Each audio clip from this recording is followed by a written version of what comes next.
Alrighty, yo, what is going on for Budget Boy, Mr. DDG94, back with another reaction video. Today we're going to react to the Kings and Lakers beef that had coaches insulting fans, suspicious refs, and poison. If you know, you know. But anyways, though, we're going to get right into this, though. This is definitely one of the more heated rivalries of the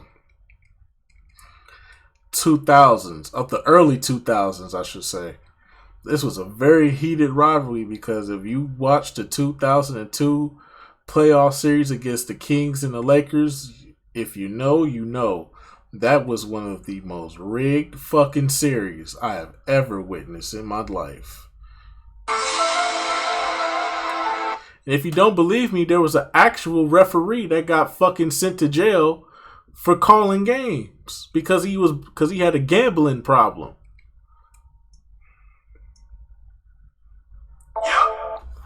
So if you don't believe me, look it up. Go do your research, or they might tell you in this video right here. So probably do your research after this, but you probably don't have to do it at all.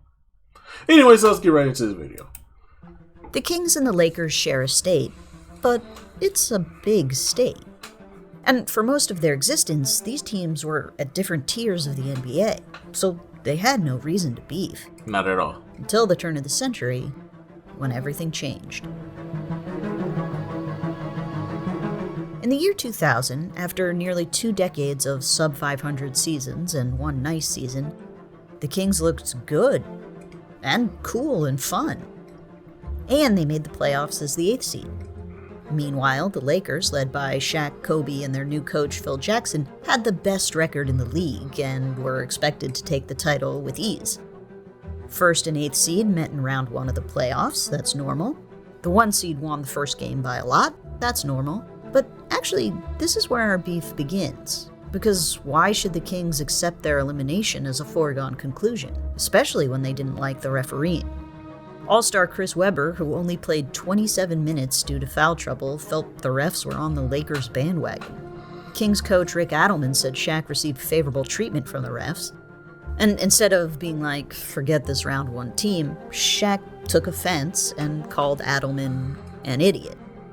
LA then won Game 2 by 24 points. Everyone thought the Kings were done and kind of annoying. But that opinion was short-lived. The next 2 games were in Sacramento, and the Kings won both of them. First by almost double digits, and then by double digits. That's a tied series. That's the 67-win Lakers facing elimination. How'd the Kings turn things around?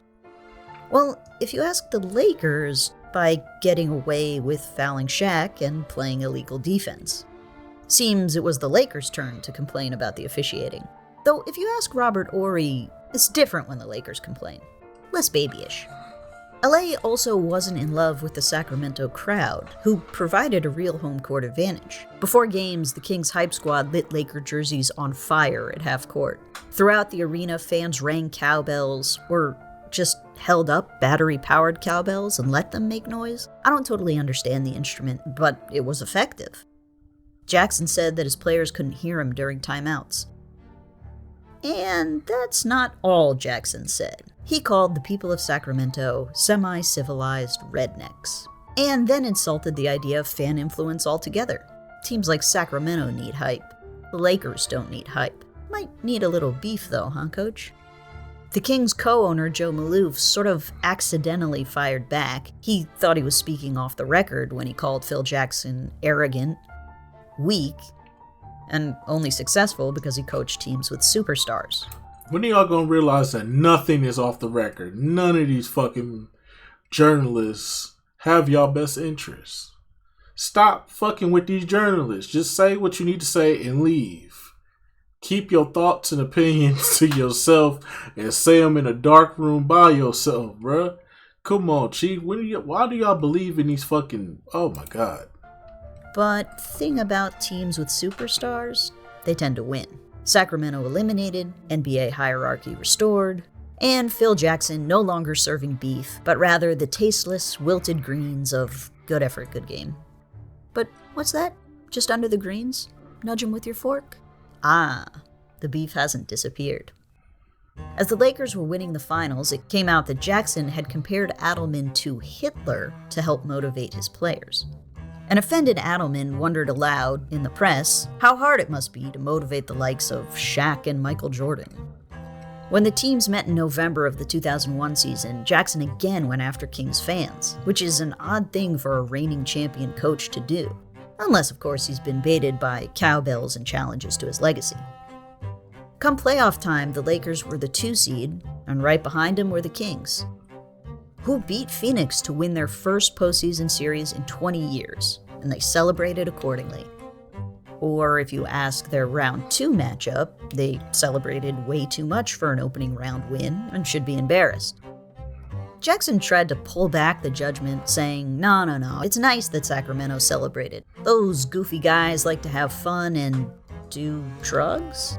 Jackson was trying to mitigate nothing. This was a fake jovial comment. Jackson knew Webber had recently been acquitted of drug charges, and Jason Williams had been suspended for violating the team's drug policy that year. Williams had a response for the coach. Was goof more of an insult in the early 2000s? Game 1, round 2, Lakers win by 3 points. And once again, the losing team had something to say about the officiating. Shaq then fired back, though, is this part an insult or just an innocent observation about butt size? Doesn't matter too much, cause the Lakers went on to sweep the Kings. But the 01-02 season looked like a new dawn in Sacramento. With Mike Bibby at point, the Kings finished with the best record in the league, and everybody loved them.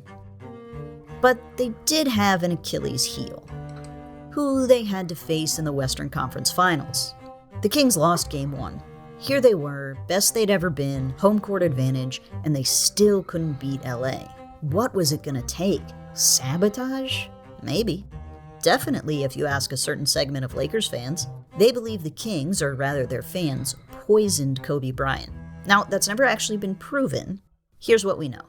The night before Game 2, Kobe Bryant ordered room service in his Sacramento hotel, a cheeseburger and a slice of cheesecake. Delicious. At 4:30 a.m., he called the Lakers trainer, who found the star vomiting and diarrheaing and curled up like a shrimp in his room. Kobe played the next day after receiving 3 liters of IV fluid. His numbers dipped, the Lakers lost. Of the 1,200 room service meals that were served that same night, nobody else got food poisoning. Those are the facts. The conclusions you draw are up to you. And if you need some help coming to conclusions, here are some popular theories. 1. The mob poisoned Kobe because they wanted a title for New Jersey. 2. Kobe wasn't actually that sick, he just wanted attention and/or to psych out Sacramento. A lot of Kings believed this one.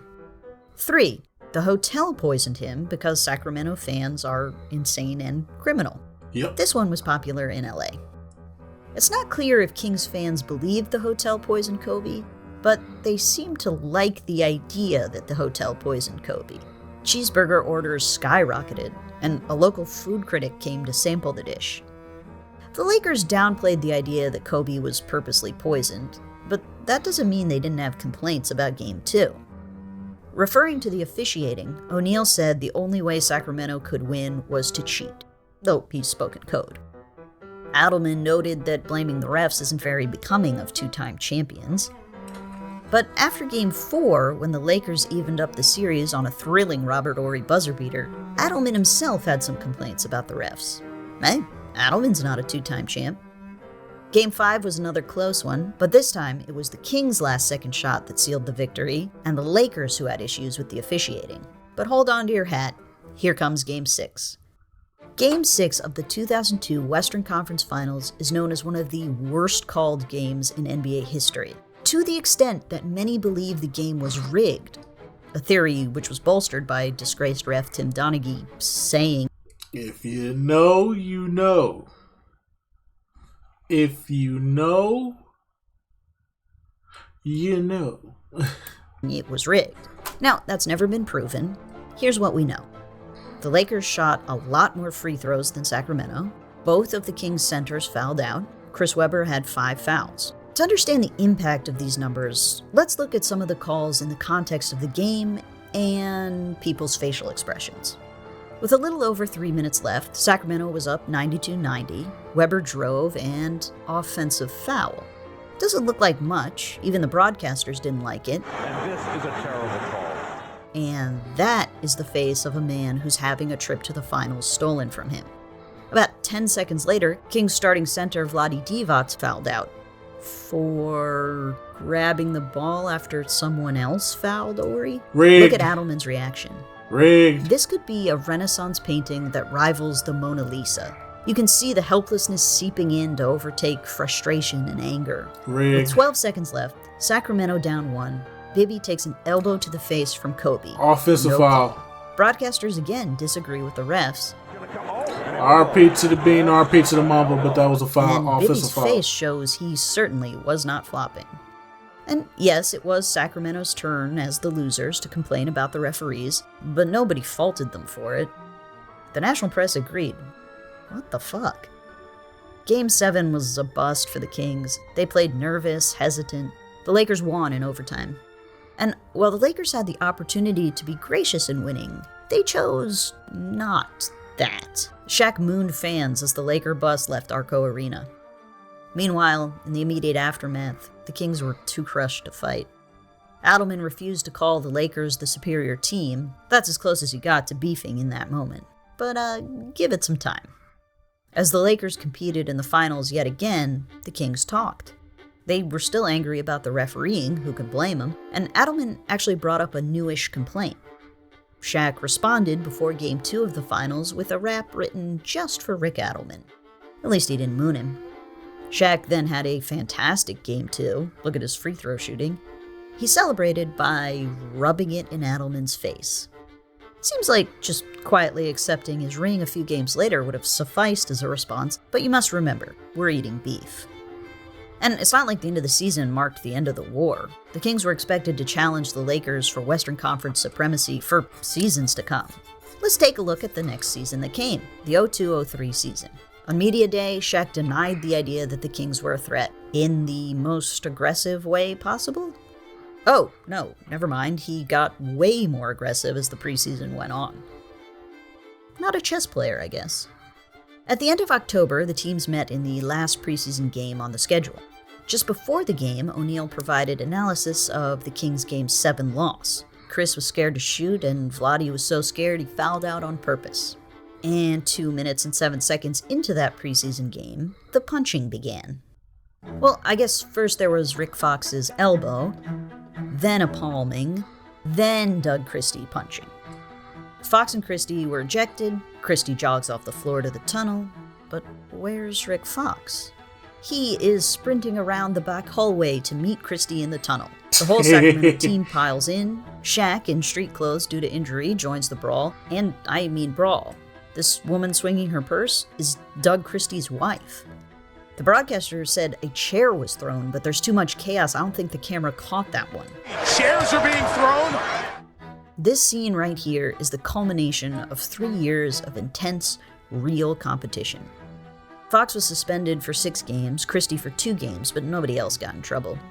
Oh, and the fight solved nothing. Fox blamed the Kings for the whole incident and continued to fan the flames beneath the beef. The next time these teams saw each other was Christmas Day. The matchup would have been more exciting if the Lakers weren't having a weird, low-energy, worst-in-years start. The Kings, however, were looking strong and expected to be back in the Western Conference Finals. Rick Fox wouldn't shake anybody's hand before the game, but the beef was on its way out. Both teams were eliminated in the second round that year by teams that weren't each other, and in that second round, Webber hurt his knee and he and the Kings were never the same. The Lakers saw the finals again in 2004, but didn't win them, and then Shaq moved on. Nearly a decade later, Shaq actually bought a minority share of the Kings in 2013. He apologized for some of his comments, and the fans forgave him. It's just so charming. But while direct hostilities might not be ongoing, a lot of people still feel the heat of this beef. Like the Kings players from 2000 to 2002, particularly those involved in that 2002 Western Conference Finals Game 6. In 2020, Doug Christie was still presenting evidence that the Kings were the superior team.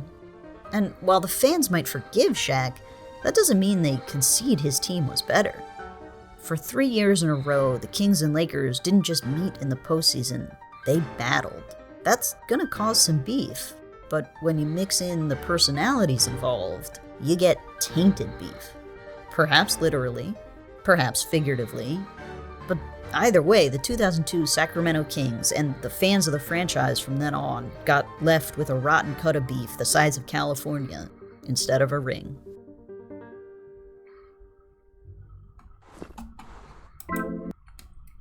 Yeah, man, that was a heated rivalry with a very sketchy playoff series. A rogue ref, rogue fans poisoning Kobe.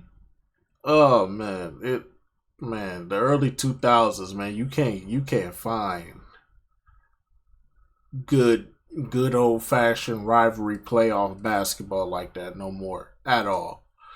Good old days, man. The good old days. But anyways, though, that's just going to about do it for this one. I will see you all in the next video. Tell me what y'all think down in the comment section below. I'll get back to you. Till then, peace out.